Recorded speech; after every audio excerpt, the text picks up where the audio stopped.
దేన్నైనా పుట్టించే శక్తి ఇద్దరికే ఉంది సార్. ఒకటి నేలకి, రెండు వాళ్ళకి. అలాంటి వాళ్ళతో మనకు గొడవ ఏంటి సార్? చేస్తారంటే రేపోవాలంతే. అమూల్య, వాట్స్ హ్యాపెనింగ్? కాదు కూడదు అనుకుంటే మాత్రం నా దగ్గర 3 ఆప్షన్స్ ఉన్నాయి.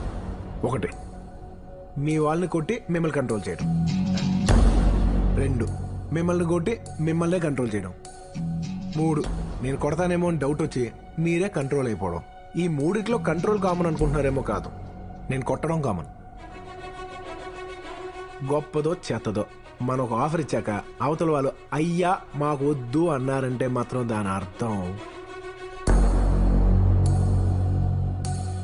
వద్దని. అందులోనూ అతి ప్రధానంగా మరీ ముఖ్యంగా ఒక స్త్రీ వద్దు అంటే మాత్రం దాని అర్థం అస్సలు వద్దని.